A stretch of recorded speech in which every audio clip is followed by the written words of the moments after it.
Hello everybody, welcome to StraightA. Dawson here with our new NFL Week 13 recap video.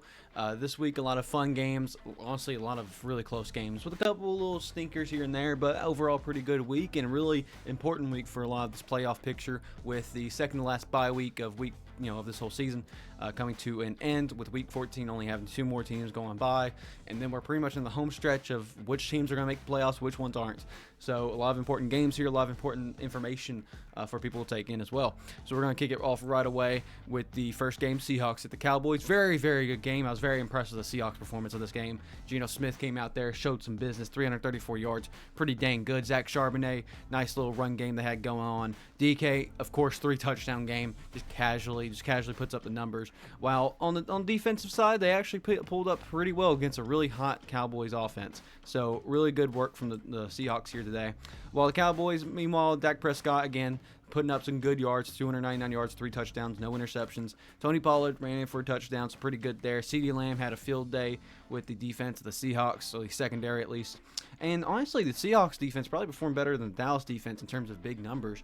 Dallas' defense still held up pretty fine, but honestly, it was all on the offense really to keep this game alive, because Dallas' defense did not perform as well as they have in the past. So really good game for the Cowboys, but really promising for the Seahawks to stay in that kind of title picture. Meanwhile, you got the Colts at Tennessee Titans. Fine game. I don't know really how Tennessee got 28 points from. It didn't feel like they had 28 points, but they did. It went to overtime, and the Colts barely won it. 2 games actually went to overtime this week. Gardner Minshew, 312 yards, 2 touchdowns. Pretty dang good day. While Zach Moss got, of course, more on the ground because of Jonathan Taylor's injury. Michael Pittman, main target there, but Alec Pierce right behind him with also a touchdown pass. Really big catch he had there in terms of yards. Then Kyle Granson, also a pretty good catch from Gardner Minshew. So pretty good there. While defense from the Colts actually performed pretty well. Again, they're going on the up and up with about 5 sacks at all total.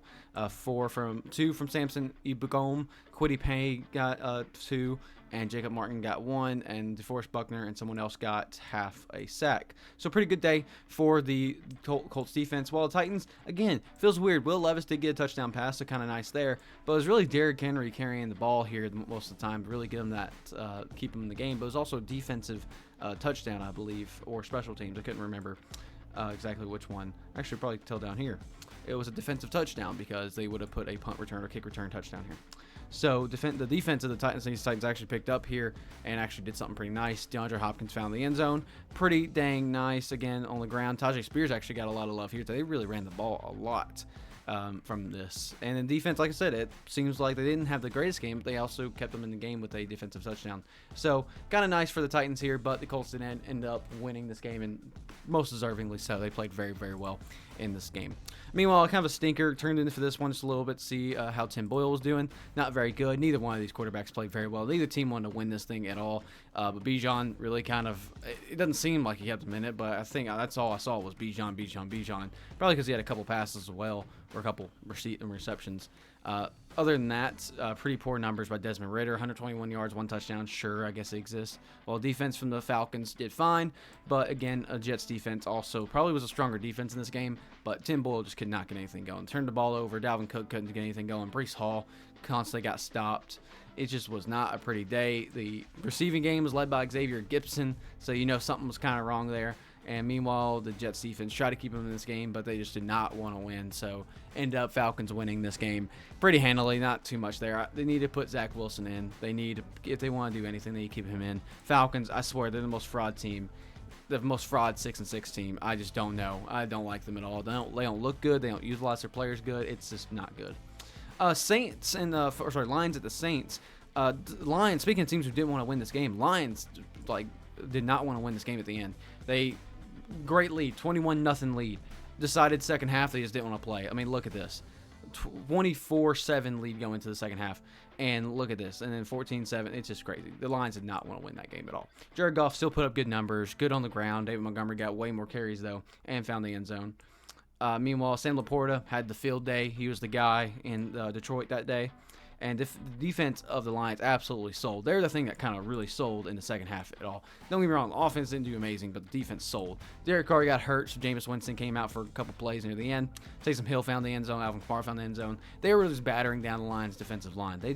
Defensive line, the line's usually pretty good for that, but it just today was not holding up. The secondary for the Lions is fine, but the Saints defense is probably what did them in at the end. Is that when it came down to it, the Saints could not capitalize on good defensive moments. Chris Olave was healthy and played a lot. A.T. Perry looked good. Didn't get too much love, but he looked good. Alvin Kamara, of course, gets the reception. All the receptions he needs, so no big deal there. Either way, Lions did not. I don't know. It kind of makes me worried about the Lions. Meanwhile, an actually good game, too, between the Broncos and Texans. I actually like seeing this. Russell Wilson, 3 interceptions. Pretty ugly, I will say that. That was the ugliest one. There was 2 really ugly interceptions. One that was, like, fine, whatever. There was no ground game. Denver's had trouble getting a ground game established, especially from playing behind so much. Cortland Sutton, great catch, as always, with a big yardage gain. Jerry Jeudy actually got a little bit of love in this game. Defensively, Denver Broncos actually have been picking up the steam a little bit, put a lot of pressure on C.J. Stroud, who looked good, but not as good as he has. 274 yards and a touchdown is good, but not to his expectations, really. Nico Collins, without Tank Dell there, has thrived. Tank Dell, please get well soon, but Nico Collins, 191 yards, 1 touchdown. Insane numbers for a game. Meanwhile, defensively, the Texans look pretty good. Not going to lie. They picked off Russell Wilson. They made him look like a chump, and they sacked him a couple times too. Will Anderson Jr., 2 sacks too. Really, really nice to see that this Texans team is getting rolling. And honestly, if my Denver Broncos can't make it, I'm glad the Texans look as good as they do and look like they're about to make a good playoff run. So we'll see. But this game was actually a lot of fun. This was a very good strategic game for both these teams, and it was good to kind of watch and see how the chess pieces moved. Meanwhile, I don't even know what this game even was. It was run the ball, miss the throw, throw for 2 yards, throw for 3 yards, make it to midfield, punt the ball. That's all this game was. It was just nothing but that. And 212 yards, Justin Herbert, I mean, sure, it was fine. What was it, about 10 yards per game per throw, basically? You'd think that would be nice, but whatever. Austin Eckler could not get anything going. Joshua Kelly, of course, couldn't get anything going. Keenan Allen sure got some love. Quentin Johnson actually got passes, so that was nice. Other than that, the defense of the Chargers, I mean, did well, but honestly didn't look well against a freaking Patriots-led team here, with Bailey Zappi at quarterback. Again, stick with the quarterbacks you're drafting high. I don't care how bad they are. These quarterbacks like Bailey Zappi are not going to be starters. Why are y'all starting them like they're going to do something for you? Unless you're just trying to tank. At this point, the Patriots just might be tanking. Who knows? Beside the point, Bailey Zappi, 13-25, 141 yards. Atrocious. Zeke actually might just be getting some volume. He got some passes too, 4 for 40. Kind of nice. Ramondre is kind of taking a back seat for that after being hurt, I believe. Other than that, fucking abysmal in the passing game. Devontae Parker, I guess, is getting some love. Hunter Henry has a little bit of love, I guess. Defensively, the Patriots look bad, but I guess they held the team down to 6 points. Last 3 games, they've held teams down to 10 or less points. Sure, Patriots exist. They're the worst team in the NFL right now. I don't care. Meanwhile, I actually didn't catch any of this game. Well, that's a lie. I caught a little bit at the beginning and then realized the game was still going on at like 3 o'clock my time. So that was kind of crazy because a lot of weather delays. It was a really crazy weather game. So I'm not holding this game too much against anybody, but Kyler Murray, 13 for 23 and a touchdown, 145 yards. Pretty good. James Conner, also freaking field day because the run game was really, really important for him. So nice to see that. Again, I'm not going to judge Kyler Murray on this one too much because it was bad weather game. James Conner, though, holy crap. Just got the volume to do the work that they needed to. Defensively, both these teams kind of struggled, though. Trey McBride did get the touchdown pass that Kyler Murray did throw. Trey McBride looks really good. I'm not going to lie. He's actually a pretty nice pickup right now. What's called the Cardinals defense, like I said, it's kind of atrocious. Both these defenses did not look very good. I don't know if it's just the cold like wears on your hands. But Mitch Trubisky and Kenny Pickett got hurt. Hopefully he's all right, but he might be out for the season, I believe. Mitch Trubisky and Kenny Pickett, not impressive yards, 180 yards combined. 17 for 27 combined. A touchdown pass. So, I mean, it was fine, but, like, again, the volume came from the run game. The run game was better on the Cardinals side. Even though Jalen Warren broke out for a couple things, Najee got the volume to do so. Meanwhile, George Pickens and Deontay Johnson got a little bit used. Pat Freiermuth was still involved in the game a little bit, but again, it was hard for any passes to really connect. And they just did not do it for the yards they needed to. Even when they connected, it wasn't for the yards they needed. Defensively, Steelers probably did a little bit better, but not surprisingly, it just did not work out for them in the end, I guess. The Cardinals just played a lot better of a game, and it messed up the Steelers here. I can't lie to you. This was looked like a rough game for both teams involved. So again, kind of unfortunate for Pittsburgh Steelers to kind of walk out with a loss there, but fortunate for the Cardinals, showing, hey, they might have some life in them. So very unfortunate game. So it was a little weird, but whatever. Meanwhile, we're just going to the freaking the absolute destruction that was in Miami at the Commanders. 280 yards, 2 touchdowns. Tua looks good. I don't know what much to say. I say that every week, that when they beat a bad team by this much, they beat a bad team. Congratulations, you did really good. Devon A-Chain, 2 touchdowns, 73 yards. Sure, Raheem Mostert still got involved pretty well. Tyreek Hill, 157 yards casually, it seems like. Jalen Waddle still actually getting more and more involved, at least staying involved, I should say. Dolphins defense, it performed. It did fine. From everything I saw.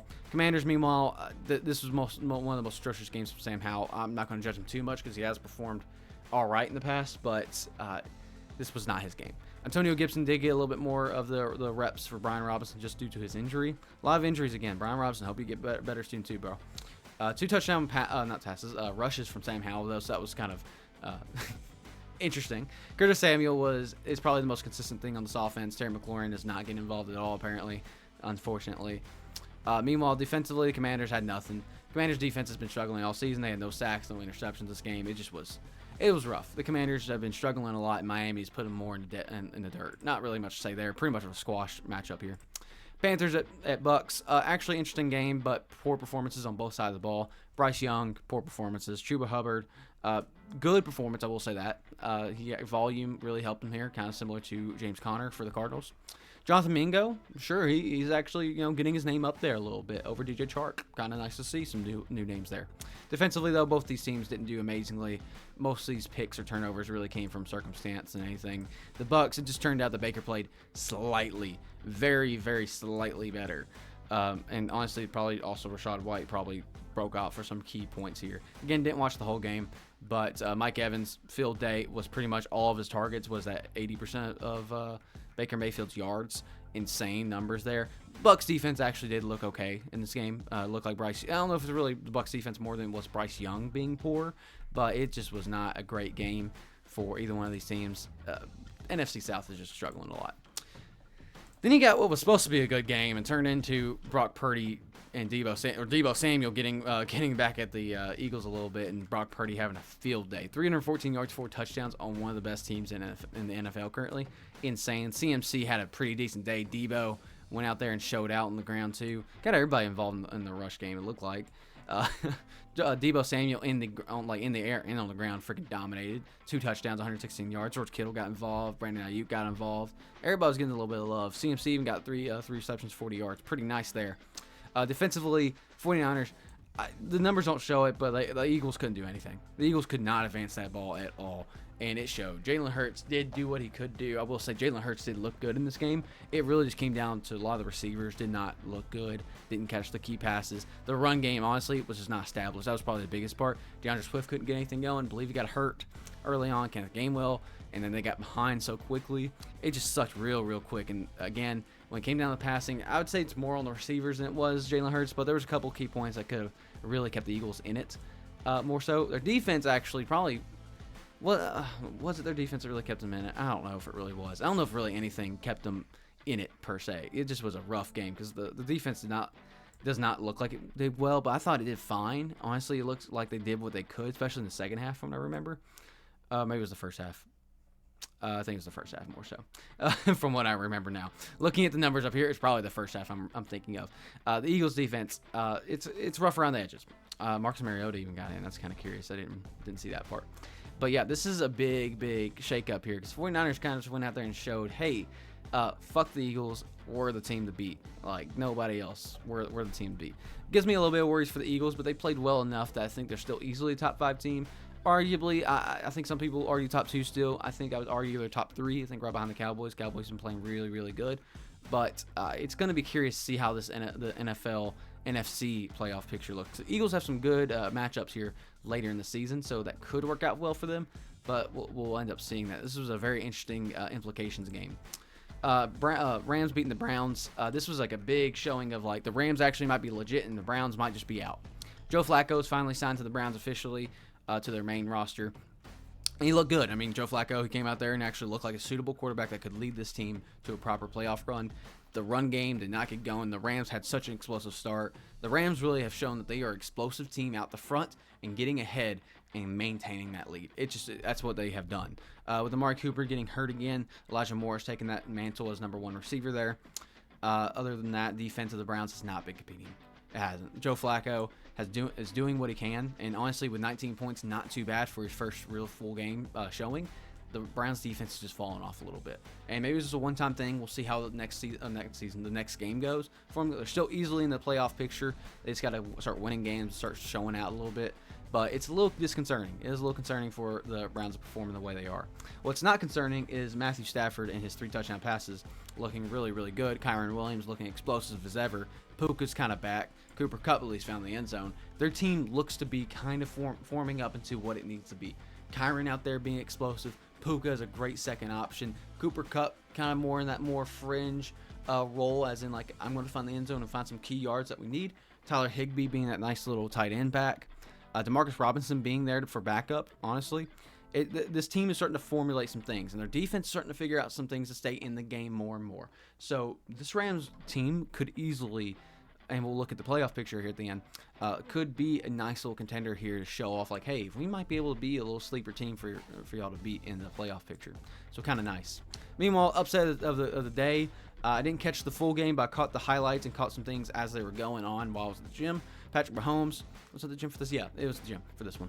Patrick Mahomes looked like he just could not get anything going. I don't know if it really was him more than it was his receivers, but I can't really say too much because I mean most of his receptions came from, or most of his yards came from Travis Kelce and Rashee Rice, who have been the more consistent aspects of that team. So I don't know. It seemed like Patrick Mahomes just could not get anything going. Either way, Isaiah Pacheco looked really, really good. A touchdown rush and, of course, 110 yards for 6.1 on average. Kind of nice, but they got behind real quickly, so they really couldn't utilize that too much. I shouldn't say they got behind real quickly. They stayed behind for most of the game, it seemed like. Noah Gray also found the end zone, which is kind of curious.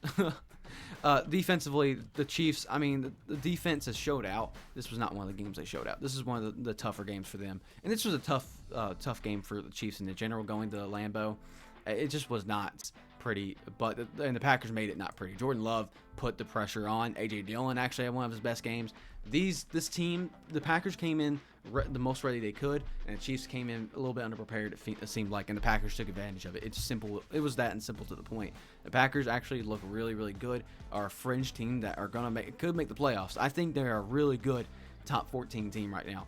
They have been showing out and showing that their receivers are getting better and better. Romeo Doubs is good. Christian Watson's picking up. And the rest of the Jaden Reed, you got A.J. Dillon, who's unfortunately taking the role from Aaron Jones, but it's still working out to build that momentum up for them in this playoff picture. And I think the Packers could make playoffs again. They just have a good coaching scheme. They seem like they're having it figured out, and beating a big team like Chiefs is a good indicator of that. Meanwhile, if you look at their defense is fine. The defense is probably getting back to the form of what it was beginning of the season, which was carrying them more so. But now it's starting to form back into a little bit more of a good placement for the Packers to have a foothold. So good to see from the Packers here. Chiefs, I'm not exactly worried about, but they're still, they might be kind of out of that top 5 for me at the moment. Meanwhile, you got the Jake Browning game of the one of the best games of this whole week. Honestly, God, I was not expecting this game to be this good. It went to overtime. Jake Browning looked amazing. And I'll be honest, it was Jake Browning that looked really good. You could say it was a little bit Jamar Chase that really held it together.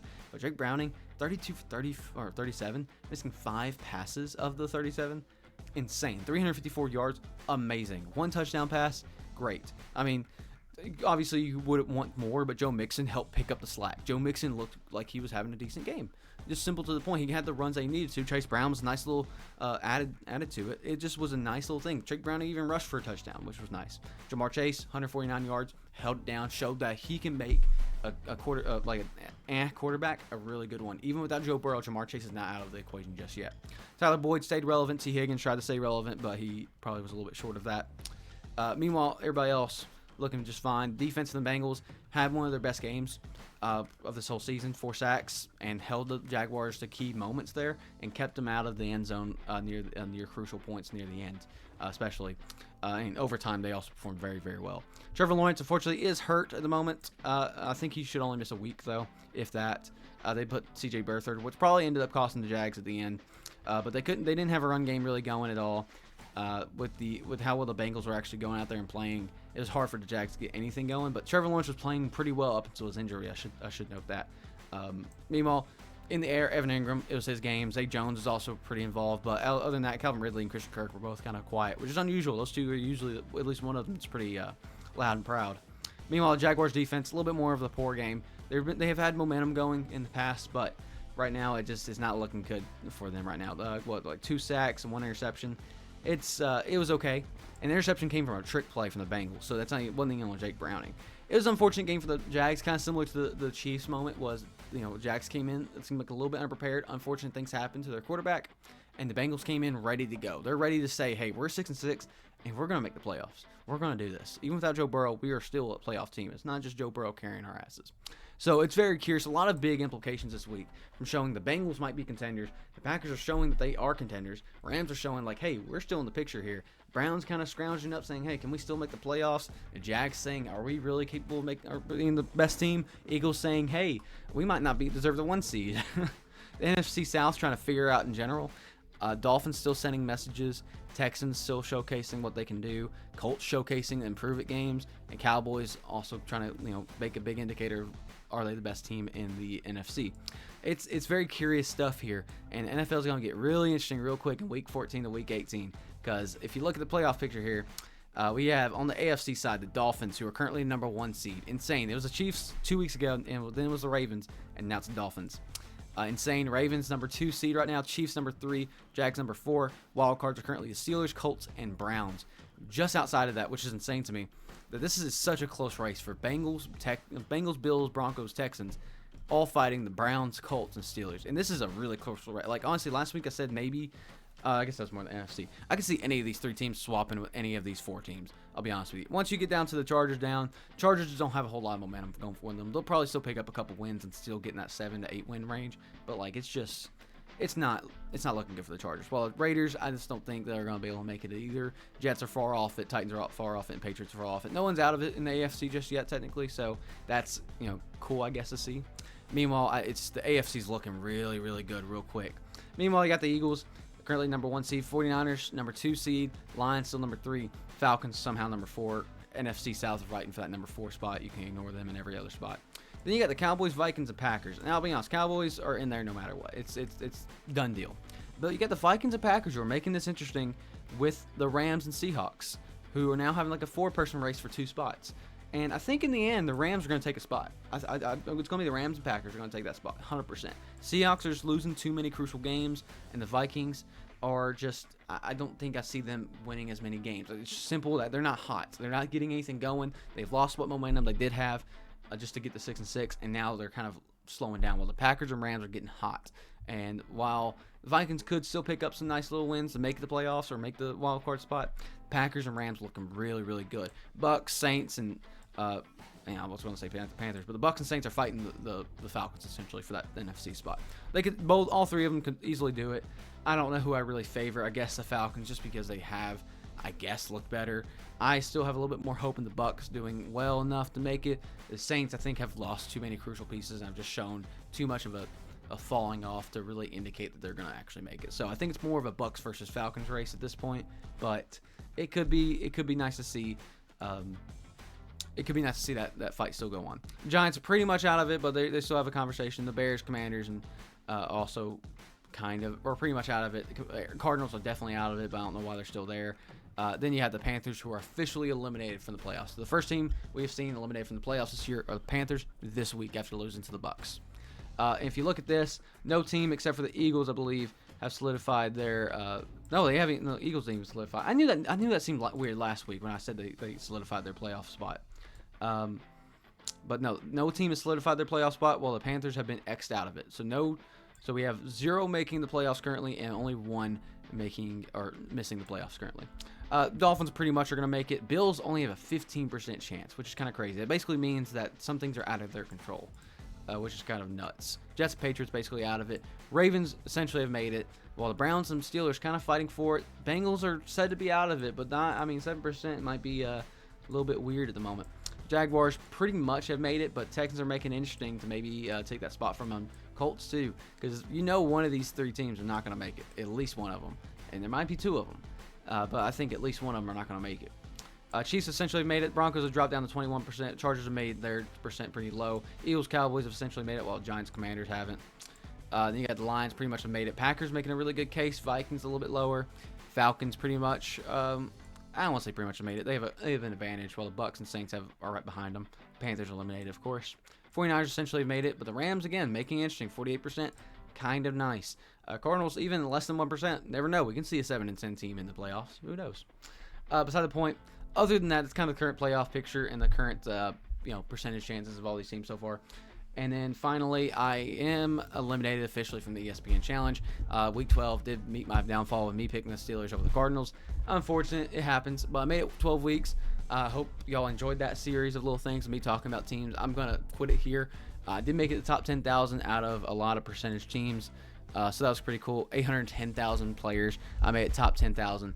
I'm proud of that personally. That's pretty cool for me to be able to do that. I do wish I was still in it, but there's a lot of good people out there who are going to do really, really good stuff.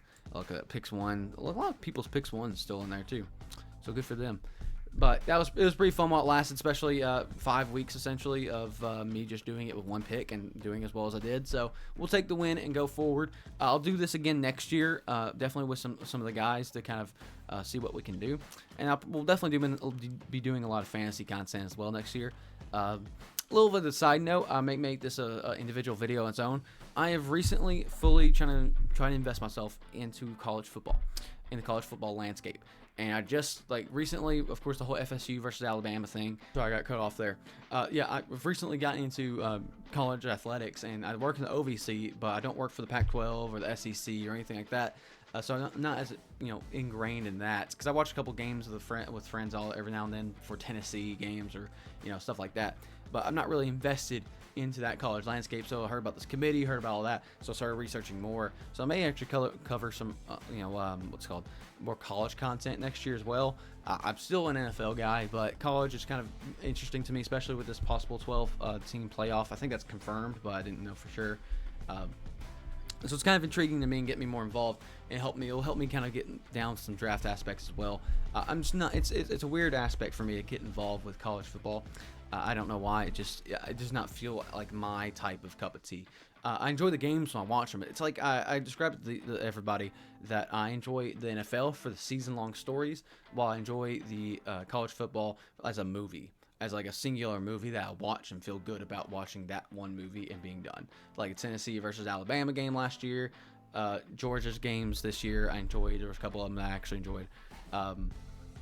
And other than that, it's just how I kind of watch football. So I may ingrain myself a little bit into that and kind of get more invested. But I thought that was kind of cool and kind of share. And leave your comments down below if you have an opinion of that. Either way, this is the end of the video. See you guys later. StraightA Dawson out.